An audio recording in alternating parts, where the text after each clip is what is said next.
Hello everyone, so today I'm going to be sharing how to mix some of the Essee handmade watercolours. I did a review of these the other day. This was just the earth set that I ordered and I swatched those out for you. Today I'm just going to see what colour mixes I can get by just mixing a couple of colours together each time.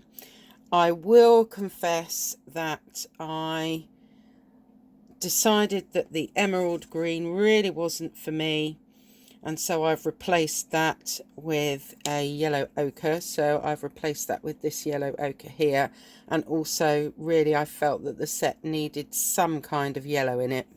So I'm afraid I don't know what yellow ochre this is. It was just in my big kind of box full of half pans that have come from just collecting them over many years.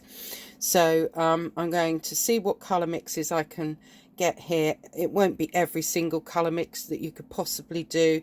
They're just some ones that I thought would be interesting. So I'm going to be using again to swatch on the A4 size caddy papers. There we go, caddy papers, and it's 320 GSM. So that's what I'm actually doing my swatching on. And if I get that out of my water jar, the brush that I'm going to use today is a Van Gogh size 8. So and what I'm going to be doing all my mixing on is basically a plate. This is just a plate that I got from a supermarket, a white plate, and it's just got a small lip on it, and it should be just perfect for mixing up some of these colours. So let's get started. And I'm going to start by seeing what we can get with our fossil grey. So I'm just going to put the fossil grey down again, just as a reminder. These re-wet, I haven't pre-wet them, so these re-wet really quickly and they're very creamy. So that's the fossil grey on its own. And then I'm going to be mixing it with the green earth, the chrome green, the yellow ochre, and the capri blue. So let's start off by just adding a bit of that fossil grey with our green earth, which is here.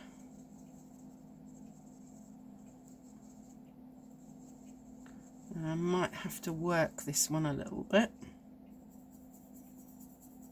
Oh, I don't know. That's not too bad. Okay.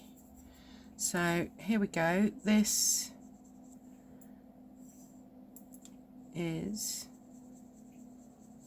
the fossil grey with green earth, which actually gives us quite a muted, fairly warm greeny grey. So then we're going to try our fossil grey. We'll try mixing that with our chrome green. So let's grab some of that.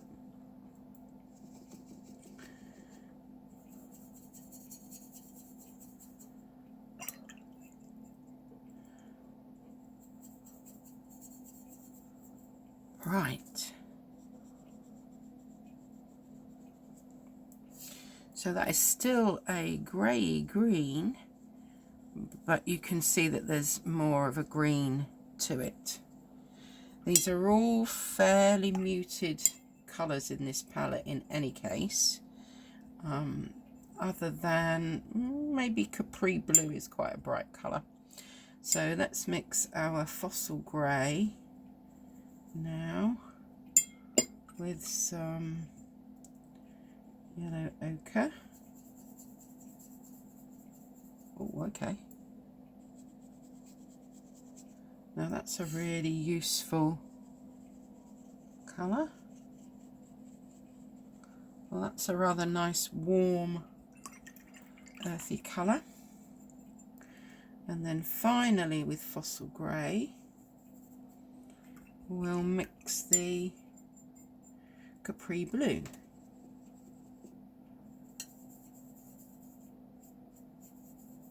Oh, that's pretty.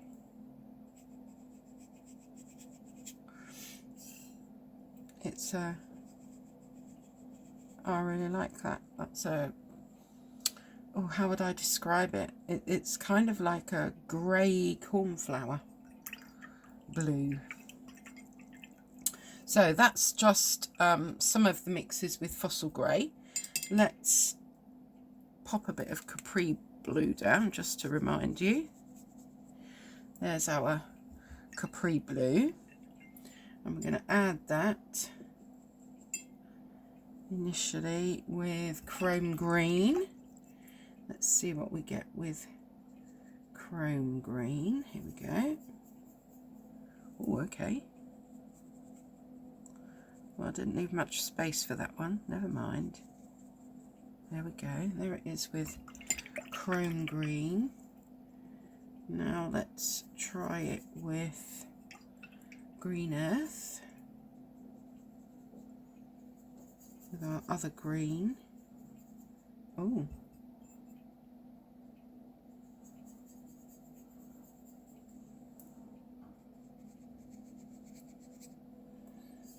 It's turned into quite a grey. It's got a hint of grey to it, that one. Now we'll do our Capri Blue and we'll add some Almar Grey, which to me looks a little bit like burnt sienna.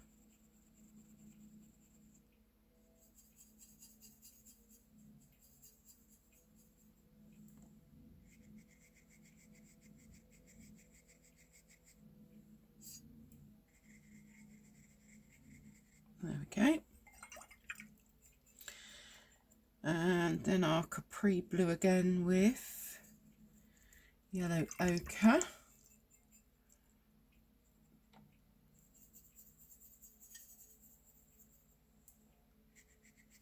That's a real olivey kind of green. And then I'm not sure what will happen with this one, but I thought I was just interested to see what would happen. It's our Capri Blue with the Cold Forest. The Cold Forest is like a purpley grey. Oh, it makes a kind of an indigo colour. Oh yeah, very much indigo. Okay. There we go. Just so that you just have a little reminder, that's the Cold Forest that I've just mixed with the Capri Blue, which has given me a very nice indigo, and that's the Amal Grey that I was saying is rather like a burnt sienna. There's our Green Earth and our Chrome Green, and this is the yellow ochre that I've been using. So there's just a little reminder there. I don't think I've got, oh, I don't know, maybe if I move it down a bit, we might be able to just slot that there, just so that you can see which colours I'm mixing. Yeah, I think that's just about in shot. Okay, so now we're moving on to the Indigo Maya clay, as it's called. And we will mix that with a few colours. Let's just get some of this out. There we go. So just as a reminder, that's the colour that we are mixing other colours with. So let's mix it with the Capri Blue to start off with. Beautiful.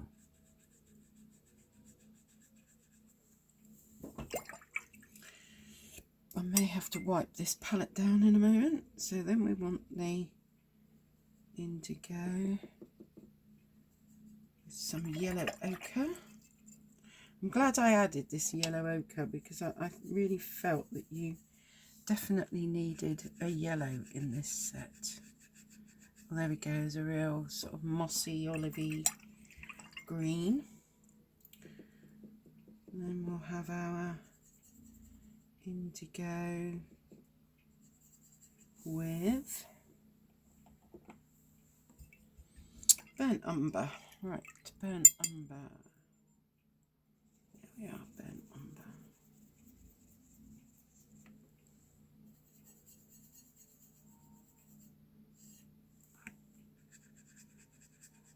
Oh, that's more or less made a black there. And then our last one with indigo is chrome green. So let's just... that one was chrome green. Let's see what we get there. Oh, that's quite bright. Ooh, probably not one I'll be using unless I tone it down a little bit with something else. There we go, indigo Maya clay with chrome green.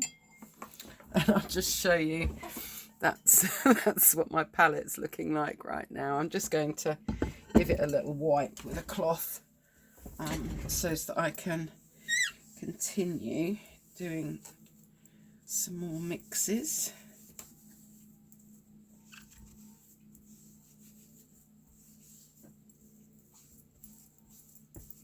There we go.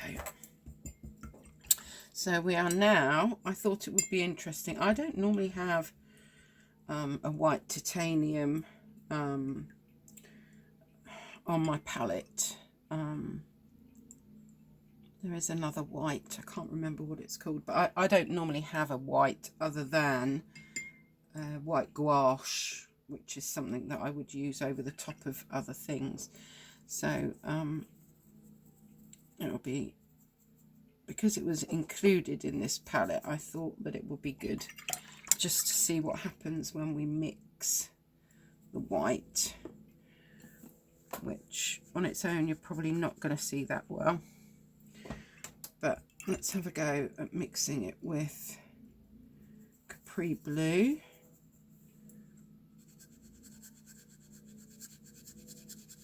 And obviously the white will make these colours a little bit more opaque. And then we'll mix the white with the indigo.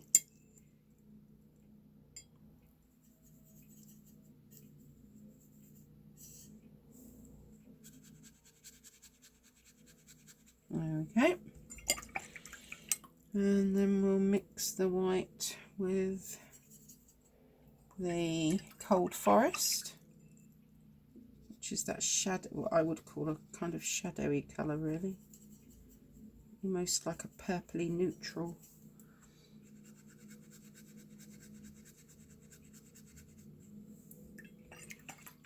And then finally we will mix the white with the chrome green.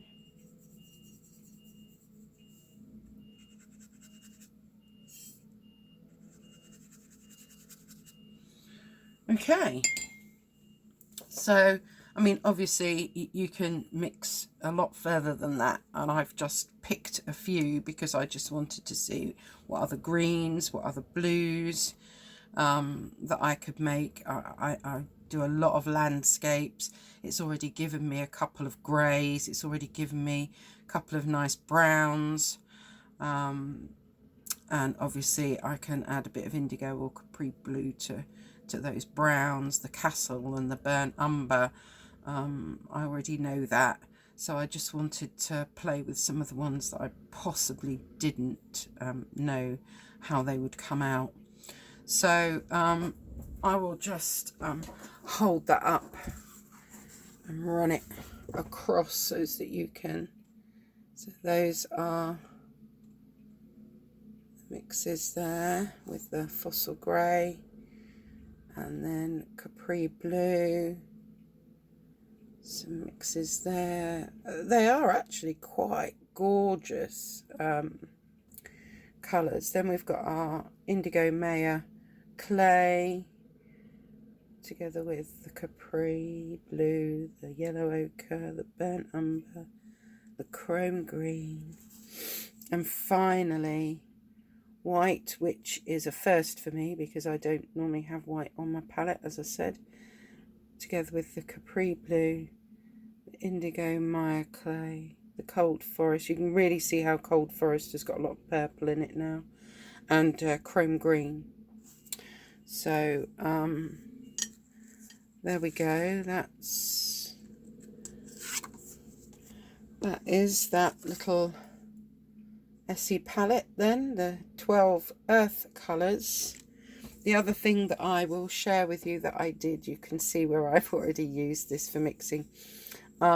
Inside the lid, I've used some white acrylic paint, so that at a pinch, if I haven't got a mixing palette with me, I could just use this lid, which is what I've done there.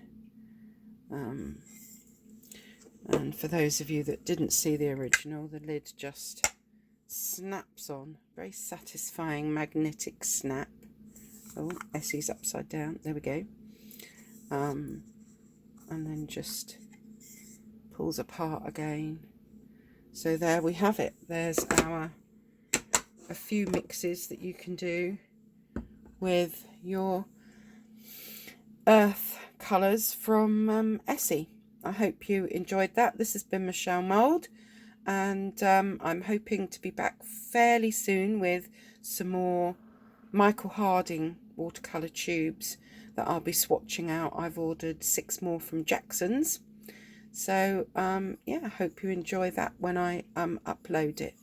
Any questions or any thoughts, please put them in the comments below, and it would really help if you subscribed and liked. Thank you very much. Bye bye for now.